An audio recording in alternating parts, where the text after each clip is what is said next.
community. If you want me to show you, I'll take you there. I'll take you to certain parts of Compton and watch in LA that blacks can't go in because they writing killer on the wall. Yep. Straight up. Straight up. And they don't even know why. I feel you 100% when you saying they don't even know that we did pave the way for them to be over here. They don't know that, but we need to get that material to them so they do understand that. An ADOS dude, there was an ADOS dude named Bill something, Bill the Icon. Bring all the dirty laundry. Anti-black violence conducted by Latino gangs in Los Angeles has been ongoing for more than a decade. As early as 1995, the Los Angeles Police Department report about Latino gang activity in the Normandale Park neighborhood declared, "This gang has been involved in an ongoing program to eradicate black citizens from the gang neighborhood." A 1996 LAPD report on gangs in East Los Angeles stated, "Local gangs will attack any black person that comes into the city." But while the Latino gang's racial terror campaign is not new, gang experts and law enforcement authorities say the intensity and frequency of anti-black terrorism is now escalating, as the amount of turf in Los Angeles claimed by Latino gangs continues to increase rapidly. And as more and more blacks leave inner city LA for safer neighborhoods, those who remain are more vulnerable. The footage you're watching in the background is from Mother's Day 2014, when a man named Jose Lil Mo Saucedo and his fellow Big Hazard gang members smashed windows and threw Molotov cocktails into 4 apartments at Ramona Gardens, a heavily Hispanic housing project in Boyle Heights, east of downtown Los Angeles. 3 apartments housed African American families, including sleeping women and children, while the 4th held a Hispanic resident that the gang members targeted by mistake. Nobody was hurt. Saucedo played a primary role in the attacks, collecting glass bottles to be used as Molotov cocktails, supervising one of the 2 groups of co-conspirators, and throwing a firebomb into one of the targeted units. It was intended to drive African Americans from the Ramona Gardens Housing Development, a federally and city-funded housing development that is occupied primarily by Hispanic residents.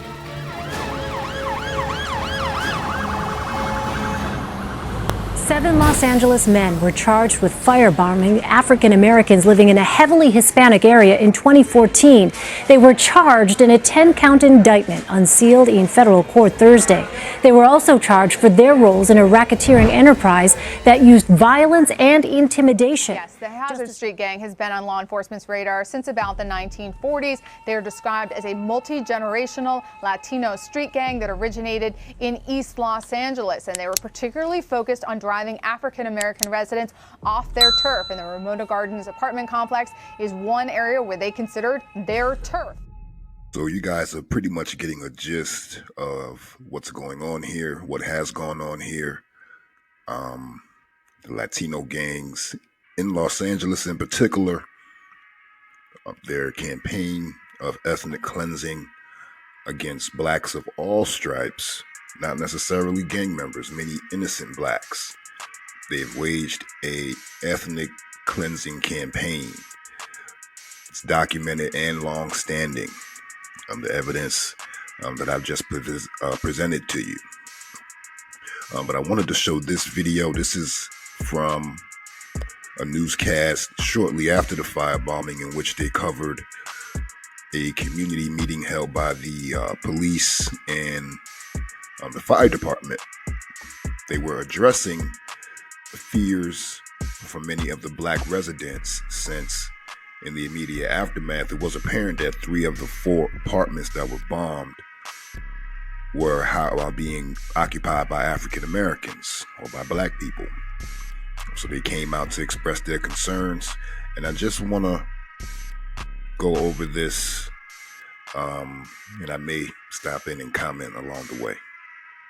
Other news now, strong feelings tonight after a town hall meeting at the Ramona Gardens Housing Project in Boyle Heights. The meeting was called after a firebomb attack on 4 homes in that area, and now there are growing fears it could rekindle racial tension.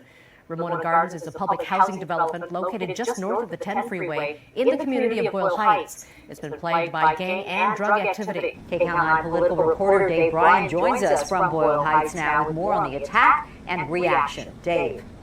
Well, that's right, Sylvia and Lena. We're outside the Hollenbeck division of the LAPD, where extra patrols have been assigned to work Ramona Gardens. You know, an effort to send out a message to the residents there that the police are on the case and things will be safe. As was the community meeting called this afternoon. Same thing, where the police wanted to say to the people here, look, we're working it, we're on top of things, we'll give you the answers that we have, and this is not the time to panic. This still photo taken at the scene of the attack at the Ramona Gardens Housing Project in Boyle Heights after midnight Sunday, early Monday morning, was posted on the Mayor Sam's Sister City website. The community meeting was called by police and fire officials after some neighbors expressed concerns that African Americans live in 3 of the 4 units that were attacked with Molotov cocktails in this largely Latino community. We are trying to determine motive. We are trying to determine whether it is gang-related or if there is some type of hate crime issue involved. But some of those who attended the meeting, like Lynette McDaniel, who has lived in Ramona Gardens for only 90 days, says she's had enough and isn't waiting around to get the answers, but is moving out ASAP. I don't want to be around this. I don't want to have my daughter around this at all. So, it's better for her. I'll be all right. But this, I don't know what to say about it.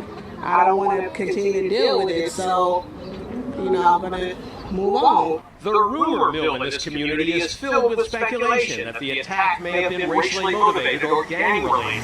And the police asked us not to bring cameras into the community meeting because they said some residents would not speak out if news cameras were present for fear of retaliation.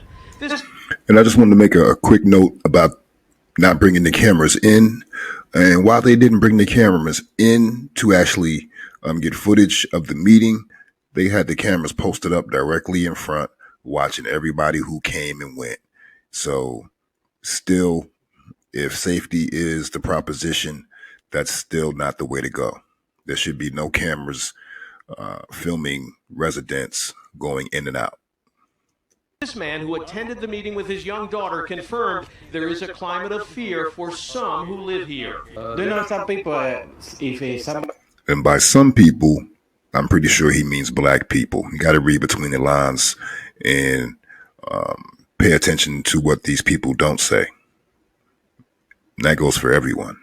Somebody saw something, people are afraid to speak. But others who attended said after the meeting there is no racial tension in Ramona Gardens, and this lady warned that people shouldn't jump to conclusions about who carried out the attack. Now, keep in mind, this was on film, them walking to the apartment complex. You see them on camera throwing the Molotov cocktails through the windows, and eventually these guys pretty much admitted to what they had done and why they did it. So just before the facts are in. We don't know who did it. LAPD doesn't know who did it. So why do the news say that Hispanics and African Americans are at war when we're not? We're all friends here. I have African American friends. Who asked you? That's the first thing a racist person will say, is they'll claim that they have friends or acquaintances of the race in question. And nobody even asked her. And she's pretty much up to speed on what the LAPD knows and doesn't know, or who knows what, or what they don't know. So it seems like she was just too ready and willing to gloss over the fact that this was a racially motivated hate crime. We're not at war. This man who didn't want his name. And no, we're not at war. It was a situation where war was being waged upon us. It was a Latino street gang upon orders from the Mexican mafia to wage a campaign of ethnic cleansing. And this is exactly what's going on. So no, it's not a war. A war means that we're able to fight back and match your energy. But they were attacking innocent people, not gang members, in many of the cases. News charged the news media is hyping the story to get more readers and viewers without waiting for the police to complete their investigation. Something like this happens, or something they insinuate or they think happened, and right away people want to make a story out of it because, stories sell. Stories bring up the ratings. Stories is what promotes people. But they don't ever want to talk about the good that has come out of this community. Well, now, Ramona Gardens does have a history of racial tension and gang activity, but not in recent years where the area has been fairly peaceful. Now, police say no one was injured in these firebomb attacks and there was only minor damage. We're live in Boyle. And they more than likely just stopped reporting on it so much. But the narrative that Dave Bryant is spinning here is also lacking in complete honesty. Boyle Heights, Dave Bryant, KCAL 9 News. So just wanted to tap in with that really quickly. And this is all getting towards a larger conversation that we're currently having. And I just wanted to document in my own way the history of not only tension, but the history of violence that has been a result of the tension between blacks and Latinos, particularly in California, Los Angeles, more specifically, as this case took place in Boyle Heights, which is not too far, from downtown Los Angeles. The fact remains, that the violence was done, it's documented. And it seems that these days that the onus has shifted to a more political focus. I want to show you a brief clip of the guy called American Cholo on YouTube, and him and a couple of his guests on his podcast, I presume, began to speak upon reparations for slave descendants, for the American descendants of slavery. And their immediate response or reaction was to speak against it, to compare their struggle or their war against the United States to the institution of chattel slavery, in which ADOS descends from. And it wasn't really a particularly nuanced take. It seemed as if these brothers really not sure of what they speak, or, they were pretty much all over the place, but the intent and the gist of where they were coming from is clear. They even, they spoke about galvanizing and rallying against reparations for slavery descendants. So I'm going to get into that clip. But while we are here, I would like for you to like this video if you're enjoying the content. If this is your first time on the channel, please subscribe to the channel and share this out to your social media. That helps me a great deal when it comes to getting an algorithm. But here we go. Turn your radio. What do you think about these Black Lives Matter that they want to be paid for being slaves and all that? Reparations. Yeah, there. Are you talking about well, I heard they passed in North Carolina. Yes. But it was a small little town in North Carolina that passed reparations for whoever's over there. I'm sure they'll try to do something out here in California. I think they already actually got a little board going that they're going to start looking into it. So yeah, and that's when we, the Raza, need to step up, protest, and I'm talking major, and turn around and tell them no. Nobody getting reparations until the Native Americans and the Mexicans get ours first. We've been going through this crap a lot longer, so I don't want to hear it. Because it's not fair, dog. How are you going to give a bunch of money to a specific group, dog? This is the United States, a melting pot. How are you going to give it to a specific group? Because right now they've got the white people with so much guilt. It was your parents. And it goes back to this. That would be like me going back and talking about, hey, fool, you busted my homie. You told me, hey, but then... No, that wouldn't even be like that. That's not even close. Why? It'd be like, hey, fool, your great-great-great-grandfather busted on my great-great-great-grandmother. But that's what I'm getting at with that.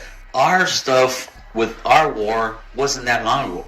So if they can bring something up from 200 years ago, shit, this should be worse. In other words, this should be... So yeah, this is how American Cholo feels. This is how his guests feel. And I'm pretty sure that there's a large segment of the Latino population who echo these exact same sentiments, irregardless of the facts on the ground. You know, I always wonder why. Well, why? You know, I always thought that there was a black-brown coalition. I always thought that there would be opportunities for us to stick together. This is a narrative that is pushed by the liberal media. But I've never seen it come to fruition in any real way. But I have experienced and I've had felt the tension. I've witnessed the conflict. And this is a story that if you're probably not on the West Coast, you would never hear about. If you're not in California, you probably would never know about, because the liberal media does not push these kind of narratives. They like to push the white-black narrative. That seems to be their meal ticket. This narrative here, if they were to allow it to gain traction or to be broadcast widely and consumed, it might definitely put a dent in their narrative of the black-brown coalition. You know, every time you hear about a Democratic politician mention black people, they always couple that with brown people, making it seem as if our interests are aligned and that we are in some sort of allyship. And that's far from the truth. You know, politically speaking, and I can just speak over the last couple of years since, you know, Joe, I'll have your back. If you don't vote for me, you're not black. You have a problem figuring out whether you're for me or Trump, and you ain't black. Black people can't get any policy. We couldn't get the George Floyd the George Floyd Truth in Policing Act passed. We can't get H.R. 40 passed. Despite what I've just shown you here with the ethnic cleansing of blacks in Los Angeles up to the current day, with Peyton Gendry gunning down 10 innocent blacks in Buffalo, New York. We can't get an anti-black hate crime bill, although the Asians can get a bill lickety-split based on a handful of incidents that were blown out of proportion in the media, as far as racial or racially motivated attacks or hate crimes. So, you know, the only thing left for me to assume and to realize is that politically, we have no friends. Because there's a whole lot of illusions about Africa's relationship with other people in the world. John Henry Clark let us know this, that we have no friends on any level. But it seems that, boy, it seems like everybody owes us for one thing or another. If you want to take it back from antiquity up into modern times, melanated people in whatever iteration they have appeared and tried to exist, it seems as if all other people want what we have, or they want to stop us. They want it all. They want to borrow from us. They want to steal from us. They want to be cool with us, but they want to stop us. They want to make sure that we don't have any progress. And I'm not going to keep you much longer, but I just needed to get this out here. I did cover this story several years ago on this very same channel, and I thought it was time for me to put some fresh spin and put it back in the spotlight since the conversation is being had. And I wanted to add my 2 cents. I will more than likely revisit this topic. Hopefully you guys enjoyed it. Hop down in the comment section, of course. Tear the comment section up. Let me know what you think, even if it's just a thumbs up emoji. This helps to grow the channel. I need you to smash like on this video and share this out to your Twitter, your Facebook, whatever preferred social media platform that you are making use of. I just ask that you would bless me, and hopefully this information has blessed you. This is your man Bill Money Online signing off for Dirty Laundry Media. I'll see you on the other side.